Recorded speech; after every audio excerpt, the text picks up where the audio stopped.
Did you go ahead and snag yourself Sage, the brand new card in Marvel Snap?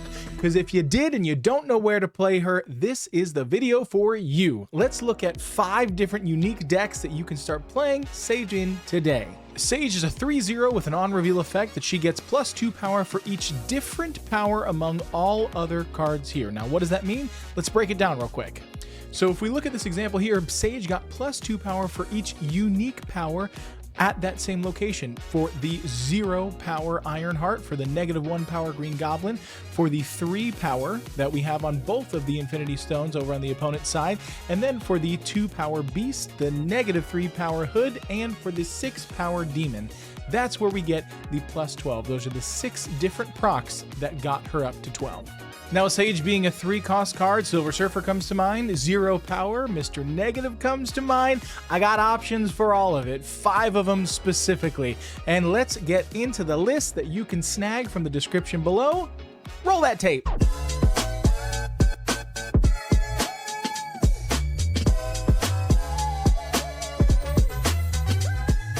First up on the list, you know him, you love him, it's King Tuccrr bringing us a Mr. Negative deck right off the rip. Now, this one, we're not changing all too much from a traditional Mr. Negative list right here. We've got all of the key pieces that you would typically find, but we're just adding in Sage and the Wong for some extra value. Now, Mr. Negative is an interesting card and an interesting archetype overall, and it's one that you need to be careful with because, oh my goodness, golly gosh, is it fun when you pull it off, but there is very likely the chance that you can be ruined by just a Mobius M Mobius alone, and that's a risk that you'll have to take into consideration on your own if you want to play a deck list like this. You've got to know high risk, high reward with Mr. Negative. But with that being said, I can say without the shadow of a doubt that Sage is going to fit perfectly in a list like this as a mini Black Panther, as a small replacement, as just boosting up one lane where you need a little extra love. She's there, she's got your back. If this playstyle suits you, snag it down from the description below. I've got all of the codes right there for you to make it easy.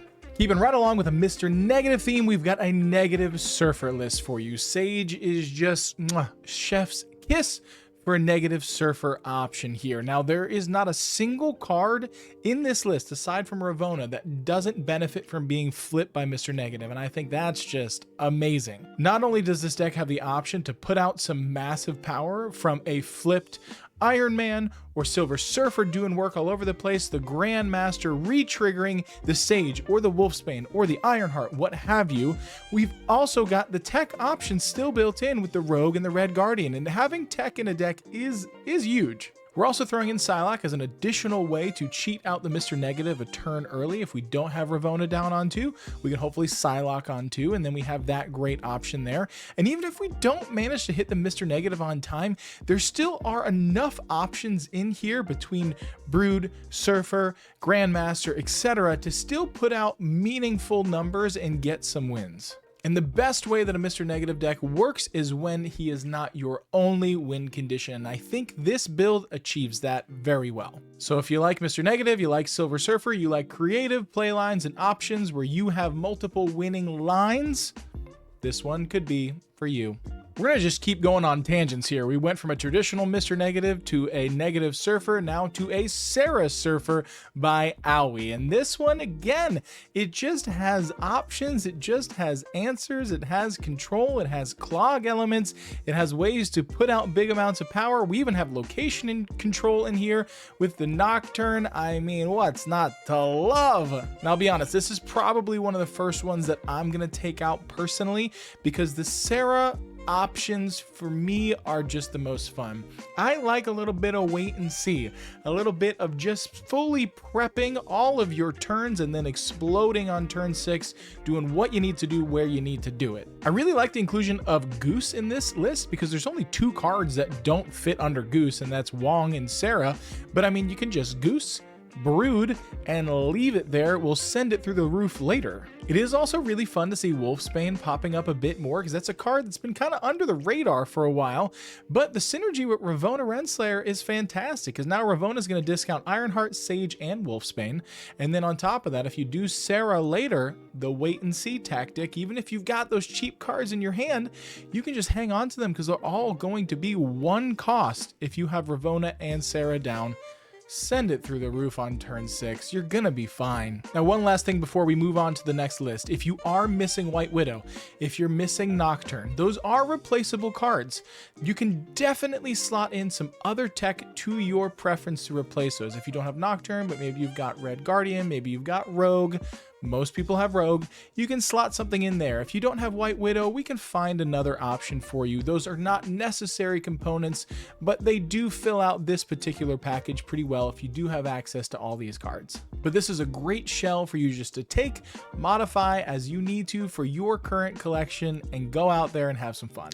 Now, right off the rip of Sage releasing, the man, the myth, the legend, Alex Coccia himself was playing some Darkhawk, and some Blinkhawk at that. Now, this list has some really fun, cheeky playlines here. You have the option of the oh so beloved in the community Leech into Blink combo that's gonna grab yourself either a Darkhawk, a Dr. Doom, or a Red Hulk. We're doing great with that combo. Or you've got the option to just use Hope Summers to cheat out energy and get your big 6-cost cards down early. And we've got the Sage to just round out one of those other lanes where Darkhawk or Red Hulk isn't gonna be holding it down pretty much solo. Now, in this kind of a list, Sage is not the star of the show. She's not the one that we're building the list around, but she is an incredible supporting character for what this list wants to do. And with the way that it is built, I mean, 9 times out of 10, when you play her in a lane, at least your 3 other cards there are probably going to have unique powers. So we're going to get her up to a 3/6, which a 3/6 is still great value. If your opponent at least has one other card there, a 3/8, I mean, what are we talking about? It's huge. It's great. Especially you play that down on the Angela lane and then you leave Red Hulk or Darkhawk or whatever to hold down another lane. I mean, we're doing well. So this list can either go tall in 2 lanes or we can go wide. There's a ton of options. I really like it.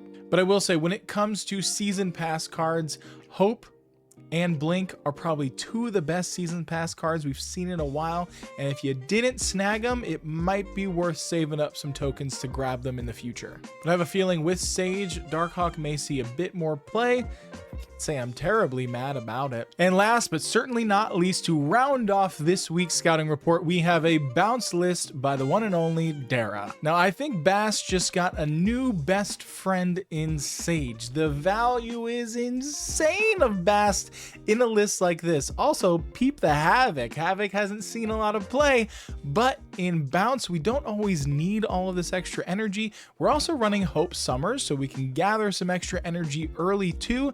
I mean, even a Havoc down on turn 5, a 2/8 is huge value. If you end up then with Sage being a 3/8, 10, what have you, we just are using very cheap cards for big amounts of value, and I think it's going to pay off in, what's the word I meant to say there? Bigly. Hugely? I don't know. We're just going to leave that in. It's fine. Now, if you haven't seen or played a bounce list yet in Marvel Snap, surprising, but it's one I recommend. It's a really fun archetype, but it's definitely a challenging one. You have a lot of pieces that you've got to juggle. You've got a lot of decisions to make of what you're going to try and bounce back up. Something to consider here too, we only are running 1 bounce option in the beast, so you've got to use that sparingly or know where you're going to abandon a certain lane to commit fully to the other 2. But with the combination of all the pieces working for us in this list, I think we're going to be able to just go really tall in 2 lanes, or if we're fortunate enough to draw that beast on curve and be able to bounce up the stuff that's not so beneficial, like a -3 hood, we can go wide and just cover our bases everywhere. Little tidbit, if you didn't know about how the Bast and Mysterio combo works, when you do play Bast, Mysterio becomes, all 3 of the clones will be 3 power, so it's kind of like a mini Dr. Doom. It's really nice, really convenient. Something of note too, if you are missing the White Widow, you can always just probably slot in the Falcon instead and then get more opportunities to bounce stuff up to your hand, and that should work perfectly fine. But if you like playing Marvel Snap where you get to play a bunch of cards each turn and you have a lot of variety of how each game is going to be, Bounce is probably going to be for you. Again, all of those lists, they're right down there. Just click the links and hit copy, paste, you're good to go.